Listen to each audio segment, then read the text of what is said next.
Hello everybody, it's Tarun. Welcome to your 17th tutorial in the Signal System and Control course. In this tutorial, I'll teach you about the convolution property, moving forward from the Parseval's relation which I taught you in the last tutorial. Okay, so now let's get started. Okay, consider a discrete time LTI system. Okay, with xn as our input and yn as our output. Okay, which is the convolution of the impulse response h of n and the input signal. Okay, so e to the power j omega n is eigen function, as you all know, which I told you in the Fourier series representation unit. Okay, and eigenvalue with its eigenvalue h of e to the power j omega, which is the Fourier transform of h of n. Okay, and it is also called the frequency response related with h of n.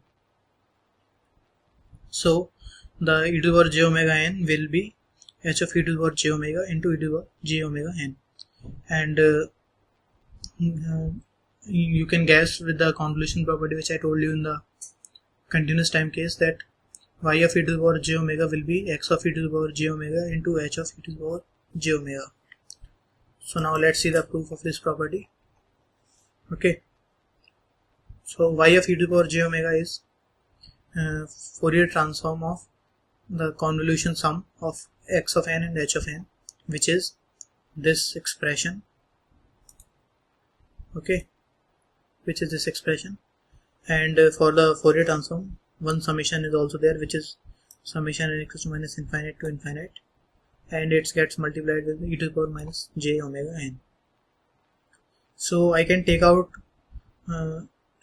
x of k with the summation outside with whose values ranging from k equals to minus infinite to infinite, and inside the summation n equals to minus infinite to infinite h of n minus k e to the power minus j omega n. Okay, now I have replaced n minus k with n dash.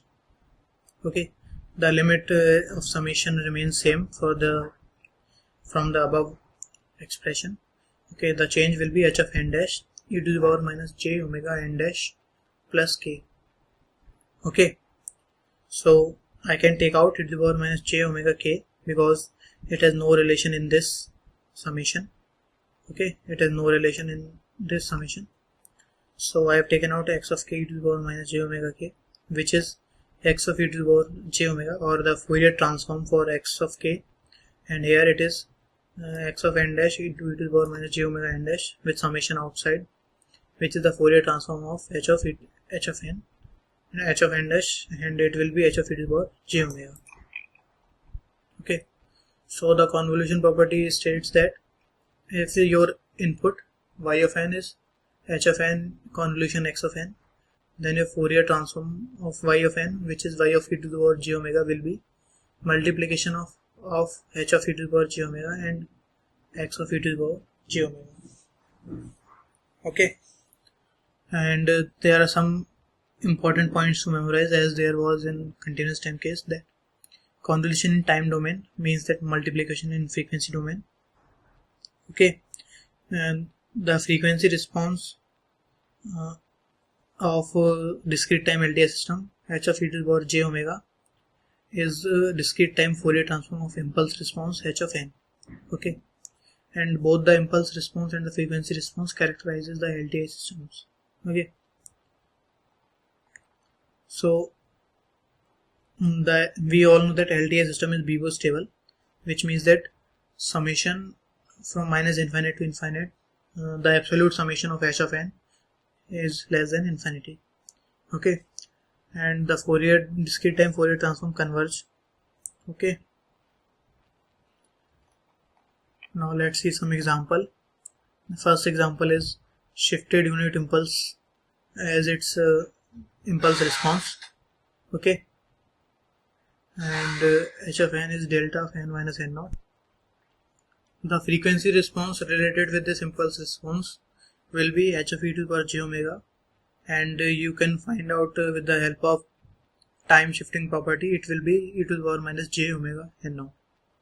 As we all know that input output relation in a LTI system in frequency domain is that y of e to the power j omega is equals to h of e to the power j omega into x of e to the power j omega. Okay, so with the help of the frequency shifting property or the time shifting property, sorry, not the frequency shifting, the time shifting property of Fourier transform, you can deduce that y of n is equals to x of n minus n naught. Okay, now let's see the next example. Okay, we are now talking about a ideal low pass filter, the ideal discrete time low pass filter, okay, which is defined for omega between minus pi and pi. Okay, and its Fourier transform or the frequency response of this low pass filter is 1 for mod omega less than equals to omega c and for mod omega greater than omega c. Okay, the frequency response is given to us. We are to find the impulse response. Okay, to find the impulse response, we will use the inverse Fourier transform formula, which will be this. Okay, and since the function h of e to the power j omega is valid from minus omega c to omega c, okay, it will end its value is 1 in this interval.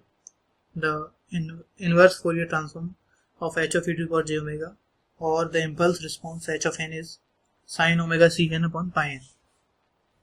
Okay, so you can deduce that omega c upon pi sinc function of, or I can rewrite it in this manner, sinc function, okay, as I've done here.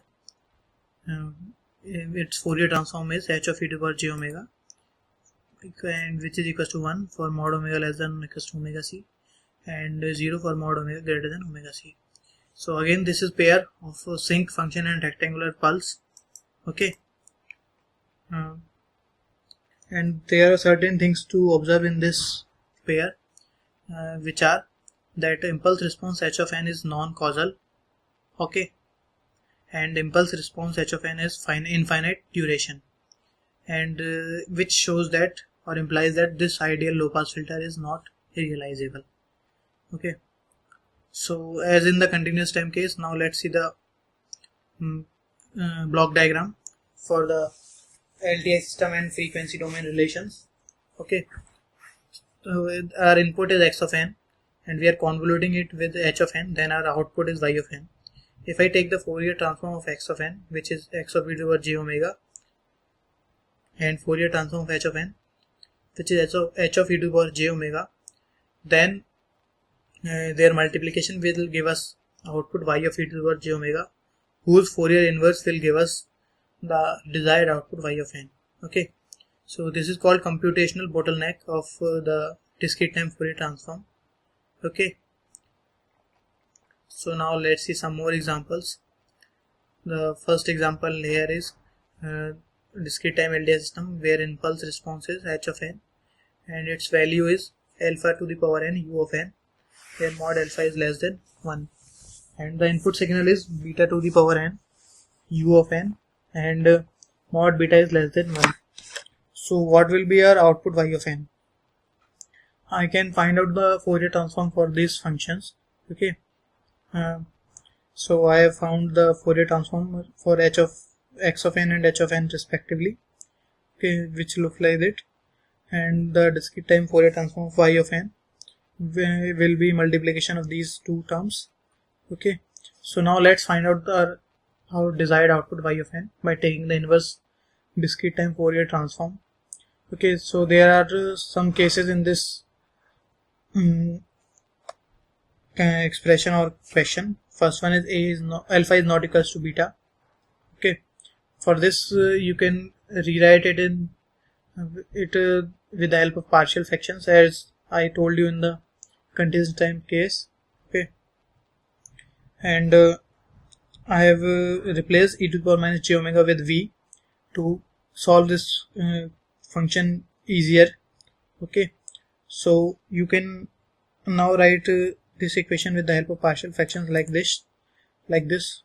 Okay, and you can find the value of a and b respectively. Okay, so after finding the value of a and b, the Fourier transformed expression of y of n will look like this.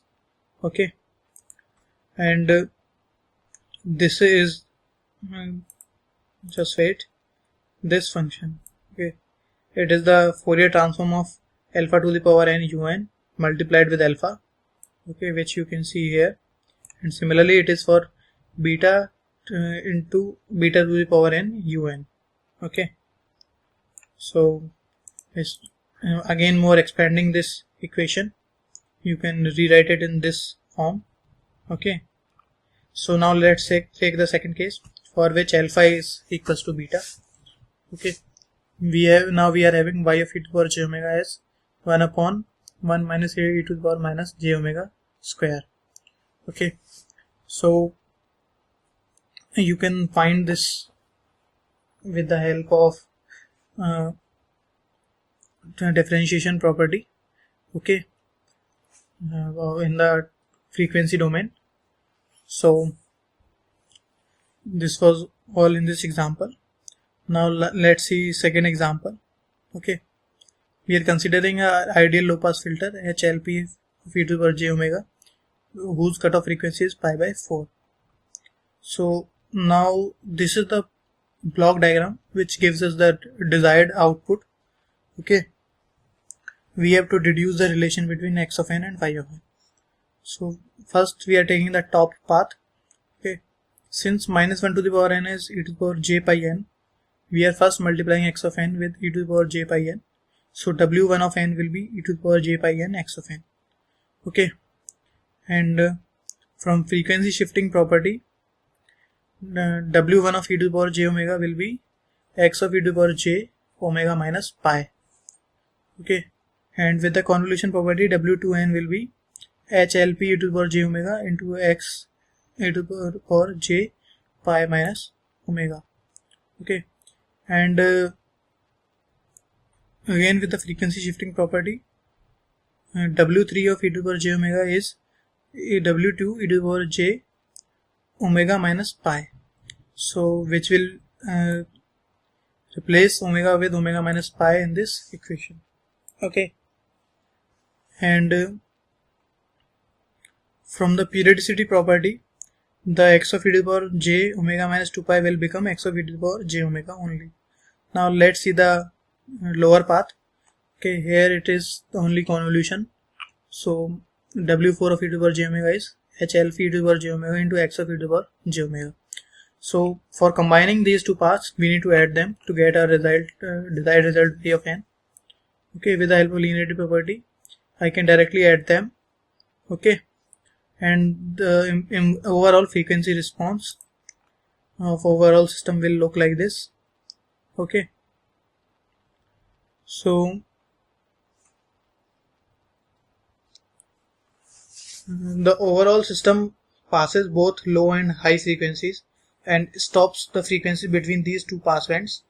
Okay, and it is a filter with ideal band stop characteristics, and here the band stop region is pi by 4 where mod omega is greater than pi by 4 and less than 3 pi by 4. Okay, so this was all from my side in this tutorial. In the next tutorial I will teach you 3 important topics and the last 3 topics of this unit, which are multiplication property, the duality property, and the linear time constant difference equations. Okay, so thank you guys for watching. I'll see you in the next tutorial.